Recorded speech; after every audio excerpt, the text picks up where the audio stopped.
queridos hermanos, que la bendición del Padre Todopoderoso descienda maravillosamente sobre cada uno de ustedes y sobre cada uno de los miembros de su familia. Oro también para que bendiga a todos aquellos que escuchan este mensaje. A ti, Señor, te pedimos en esta oportunidad, como siempre lo hacemos, que nos permitas estar en comunión contigo, Señor bendito, y que todo sea para tu nombre y para tu gloria. Amén y amén.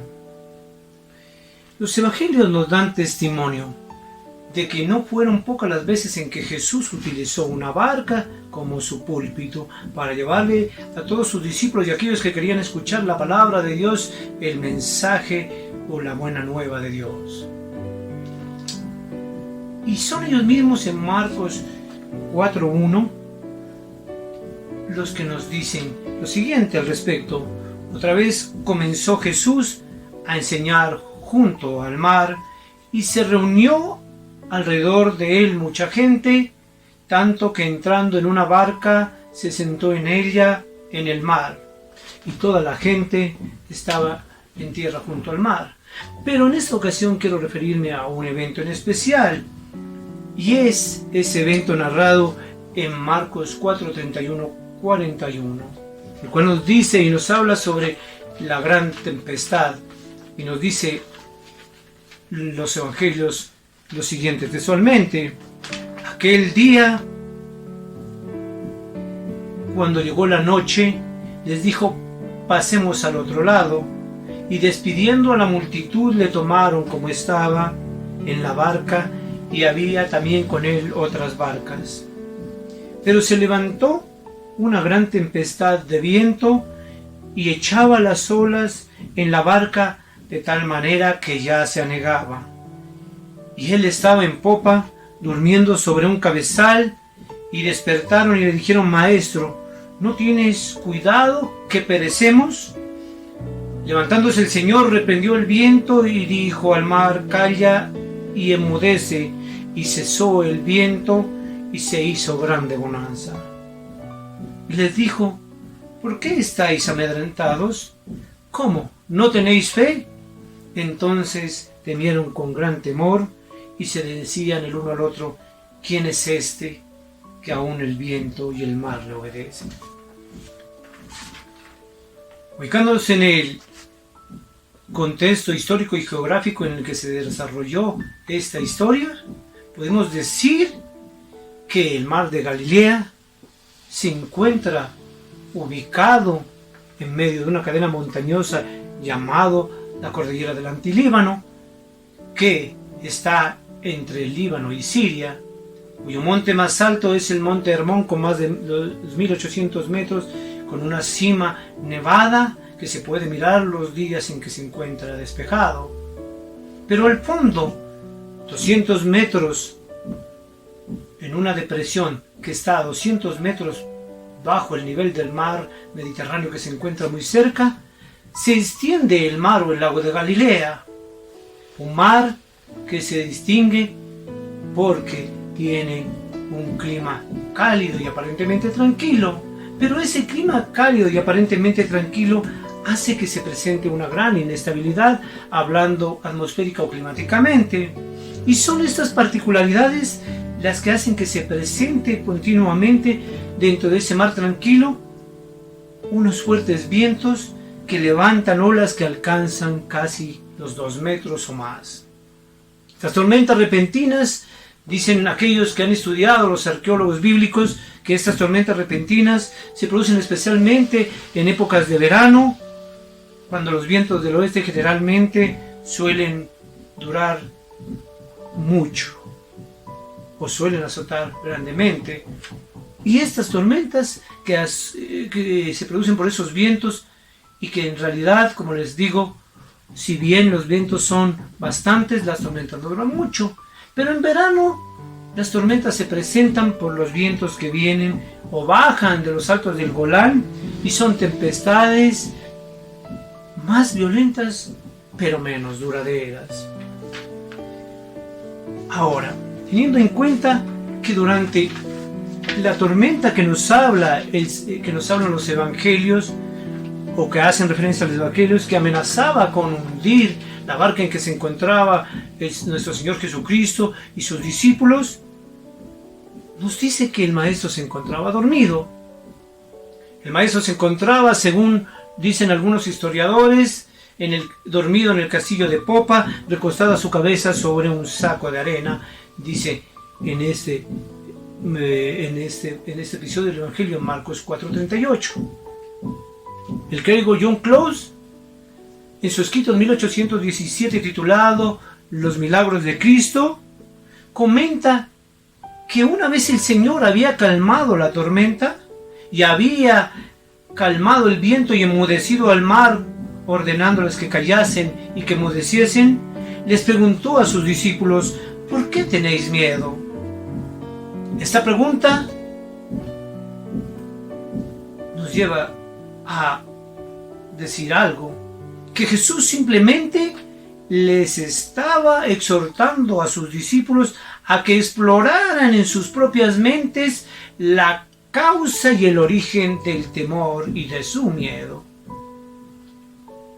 Y yo con el fin de que se percataran que, primero, todo temor desde el punto de vista meramente humano tiene sus raíces en el efecto del pensamiento natural, común a los gentiles, es decir, aquellos que no seguían a Cristo, aquellos que no seguían al Señor. Y esos efectos del pensamiento natural están totalmente separados del efecto espiritual y el pensamiento espiritual que debe tener un hijo, un verdadero hijo de Dios, un seguidor de Cristo. Pues las mismas palabras o la misma palabra, los mismos evangelios nos dice que aunque estemos viviendo en esta tierra, no nos determinamos o no caminamos en carne, sino en espíritu y en compañía de Cristo Jesús.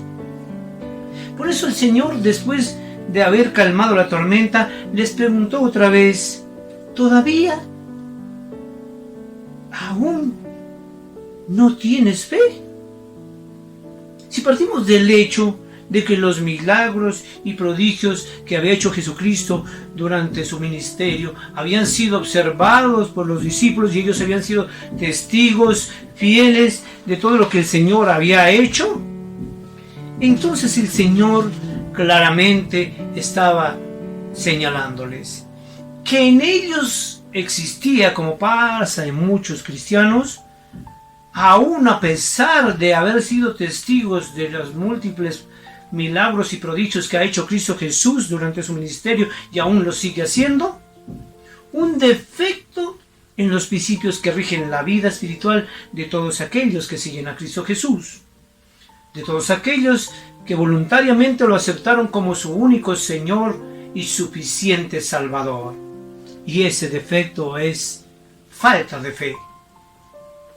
John Close añade en su comentario que además de esta carencia o defecto que Jesús estaba exhortándoles a percatarse a sus discípulos, el Señor estaba instruyendo también a sus discípulos sobre cómo debe ser la verdadera fe y la verdadera confianza en el Señor, la verdadera confianza en Dios, para que a través de ellos, de sus discípulos, y en desarrollo de la gran comisión que les había encomendado de esa evangelización y esa misión apostólica, aprendieran ellos mismos y pudieran transmitirle a las generaciones futuras que deben aprender que el miedo y el temor son resultado de una debilidad constante de los principios de Dios en la mente del hombre.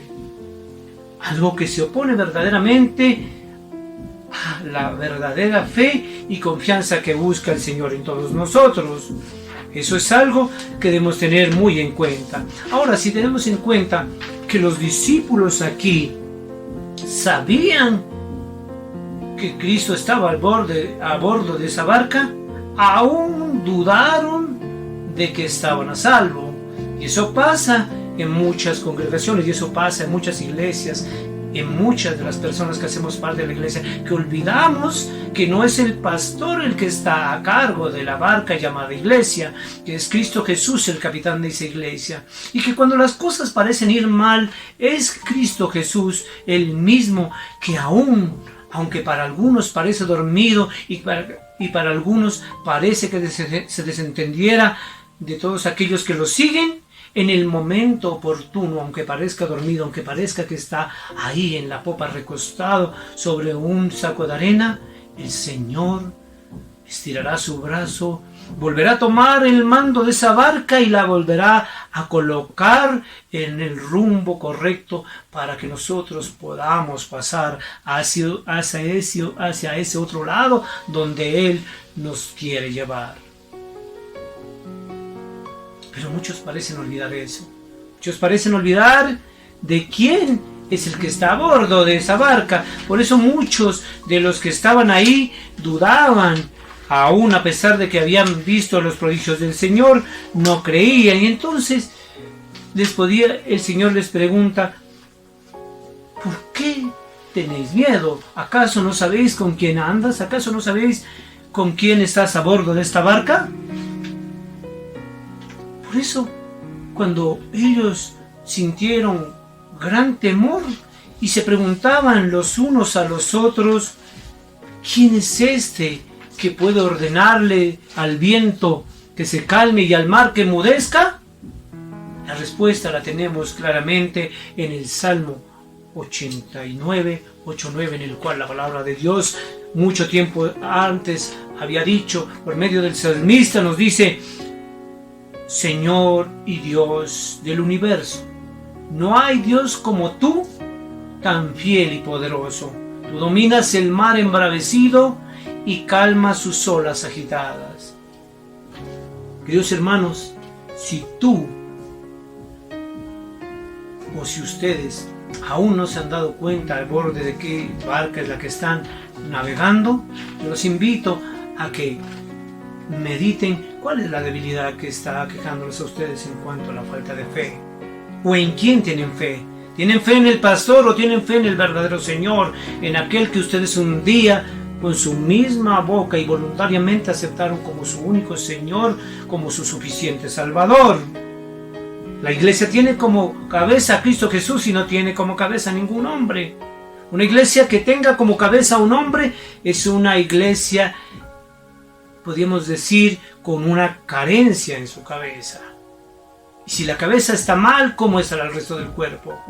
Cuando ustedes, cuando tú, cuando yo, cuando todos aquellos de los que hacemos parte de la iglesia comprendemos que Cristo Jesús es la cabeza, es entonces cuando comprenderemos que aquel que está a cargo del timón, aquel que está como capitán de esa barca llamada iglesia, no es otro sino que Jesús, el Señor Todopoderoso, aquel que todo lo puede y aquel que siempre está presto a ayudar a todos aquellos que lo necesitan. Si tú navegas en esa barca, jamás debes tener temor de naufragar.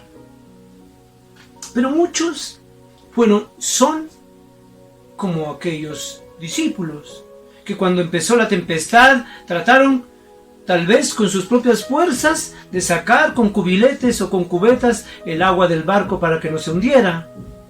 Pero no sabían que no es con la fuerza de ellos, sino con la fuerza del Espíritu de Dios, que pueden vencer cualquier tempestad. La verdad es que este pasaje del Evangelio de Marcos 4, 35 al 41 nos invita a pensar cuál es la actitud que Cristo Jesús quiere de nosotros como sus seguidores y como hijos del Señor, del Padre Todopoderoso. Te está invitando, igual que los invitó a los discípulos de aquella época, a que tú escudriñes en tu mente cuál es el origen de tu temor, cuál es el origen de tu miedo.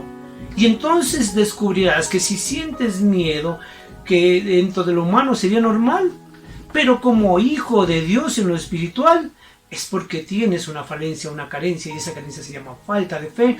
Y esa falta de fe se da porque tal vez, como se los he dicho una y otra vez, no conoces aún quién es tu Señor, quién es ese Señor que está a cargo de la iglesia, quién es ese Señor que dirige el timón de esa barca llamada iglesia. Por eso careces de esa fe que al Señor le agrada, esa fe que es la que tienen que tener todos aquellos que quieren acercarse verdaderamente y seguir a Dios. Porque la palabra de Dios nos dice que sin fe es imposible agradar a Dios, y que todo aquel que se acerca a Él tiene que creer que Él es el Señor Todopoderoso y es el proveedor de todo aquel que lo necesita o lo sigue. El Señor, queridos hermanos, escucha y actúa en el momento oportuno. Esa es otra de las afirmaciones que yo les podía hacer. El Señor, aunque parece que está dormido, no está dormido. En lo humano, tal vez Jesús demostró que estaba cansado, como lo hacemos todos aquellos que somos mortales. Pero como Dios, Él jamás se les atenderá de sus hijos, de sus discípulos. Porque Él, en el momento oportuno, como les digo, volverá a tomar el timón y enrutará hacia buen puerto esa barca llamada iglesia, de la cual hacemos parte nosotros. Queridos hermanos, Dios nos prepara a través de su palabra para que todos nosotros tengamos fe, para que no desmayemos en esa fe, para que cada vez la tengamos más presente, para que cada vez que nosotros tengamos necesidad de tener alivio o tener seguridad en el Señor, nos acordemos por medio de este pasaje de Marcos 4, 35, 41, que el Señor es el único que puede salvarte en medio de cualquier tormenta, que no importa cualquier tormenta o cualquier adversidad que tú tengas que afrontar en tu vida, si estás a bordo de esa barca llamada iglesia y si estás navegando con Cristo Jesús, nada te puede pasar, porque el Señor es el que está, como te digo, a cargo de esa barca, a cargo de aquello que Él jamás dejará que le pase algo, porque Él es cabeza de la iglesia. Hoy te invito, querido hermano, a reflexionar sobre este pasaje. Hoy te invito a que mires cuál es tu actitud, cuál es la actitud de tu familia en los momentos en que sobreviene una gran tormenta. Muchos podrán decir que la tormenta de la cual habla el Evangelio de Marcos se formó simplemente por cuestiones naturales. Pero cuando vemos desde el punto de vista espiritual, si bien las tormentas se podían formar, ¿quién era este hombre, como dicen nosotros? ¿Quién es este hombre? ¿O quién es este al cual los vientos y el mar le obedecen? Pues es simplemente el Señor, simplemente Dios, el que todo lo puede y el que todo lo hace. Pero no, solamente en esa ocasión recibieron, como dicen, beneficio aquellos que se encontraban en esa barca. Yo invito también a todos aquellos que quieren seguir esa barca, porque cuando en esta parte del Evangelio de Marcos nos dice que también iban con él otras barcas a su alrededor y que hubo gran bonanza cuando el Señor, con su poder, con su voz, con sus palabras, le ordenó al viento que callara y al mar que enmudeciera y se calmara. También recibieron beneficio aquellas barcas que lo seguían, aquellas barcas que se atrevieron a seguirlo en medio de la noche por ir en pos de Cristo Jesús.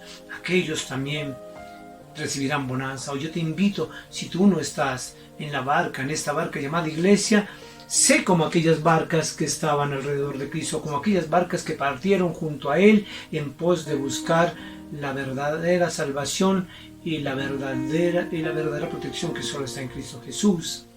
Así tú también recibirás gran bonanza, así tú también recibirás toda la bendición del Señor. Padre Santo, Padre misericordioso, ayuda a mis hermanos y ayúdame a mí cada vez más a entender que esta barca llamada iglesia no se va a hundir, porque a bordo y al mando de ella tiene un gran capitán llamado Cristo Jesús. Y si algunos piensan que esta barca llamada Centro Global de Avivamiento se va a hundir, pues déjenme decirles con toda la seguridad que me da conocer la palabra de Dios, que no sucederá así. Y como dicen muchos, tendrán que quedarse esperando ahí sentados, tomándose un tinto, porque la iglesia de Cristo Jesús no se va a hundir. No importan rebeliones, no importan ataques, no importa de dónde vienen esas tempestades, no importa aún que muchos de aquellos que se encuentran al borde de esa barca tengan intereses que no están conforme a los deseos de Cristo Jesús, a los deseos del Señor, de fortalecer una iglesia, de hacer una hermandad, de hacer de nuestra iglesia una verdadera iglesia, una verdadera comunidad, como la comunidad que esperó siempre las promesas de Cristo Jesús en los primeros años de la iglesia primitiva, en la cual todos estaban juntos y se ayudaban unos a otros. Yo te invito, querido hermano, a que hoy, si tú te bajaste de esta barca, vuelvas nuevamente a tomar la oportunidad que Cristo Jesús te da cuando te llama nuevamente a tomar, aunque sea otra barca, y alcanzar esa barca en la cual Cristo Jesús está como capitán, y al bordo de ellas todos sus discípulos y todos aquellos que en Él creen y en Él confían verdaderamente. La fe en el Señor ha hecho que nuestra iglesia día tras día soporte todas las embestidas de olas grandes, de fuertes tormentas que se dan como en ese mar de Galilea, como en ese lago de Galilea. No podrán torres altas, no podrán cumbres altas, ni la mayor depresión hacer naufragar esta barca. La confianza que tenemos en el Señor, aquellos que lo amamos y aquellos que de verdad lo conocemos, es grande. Es una confianza que cada día, y una fe que cada día se forma y se forja conforme a la fe y a la confianza que el Padre quiere que tengamos en Él. Bendito Señor, bendito Padre, hoy te damos gracias porque a través de tu mensaje cada día aprendemos más de lo que tú quieres de tus hijos. Hoy te damos gracias, Señor, porque tú permites que estemos en comunión contigo, que a pesar de las tormentas que hay, Señor, tú siempre estás ahí para protegernos, y nosotros confiamos en ti confiamos, Señor, porque sabemos, como lo dice tu palabra y como dice el salmista, el que abriga, o nosotros que habitamos bajo las alas del Altísimo, moramos bajo la sombra del Todopoderoso. Diré yo, oh Señor, oh mi Dios, oh Jehová, ¿en quién más confiaré sino en ti, castillo y roca mía? Hoy, Señor, te pido que pongas ese anhelo en el corazón de mis hermanos y que pongas esa confianza en el corazón de ellos. Dejo en tus manos, Señor, todo aquello que más amamos, que es nuestra iglesia, y que son todos aquellos que hacen parte de esa iglesia y aquellos que siguen a Cristo Jesús. A ti, Señor, te pido, Señor, que desciendas poderosamente con toda la unción de tu Santo Espíritu sobre cada uno de ellos y sobre cada uno de los que hacen parte de su familia, sobre cada uno de aquellos que son tus seguidores y escuchan el mensaje de la palabra, para que tú, con tu Santo Espíritu, derrames sobre ellos toda la bendición, para que tú, a través de tu Santo Espíritu, derrames sobre ellos toda provisión, que no falte nada, que no falte provisión, que no falte alimento, que no falte vestido, que no falte paz, que no falte tranquilidad, que no falte amor, pero que sobre todo no falte la presencia de tu Santo Espíritu en cada uno de nuestros hogares. Amén y amén.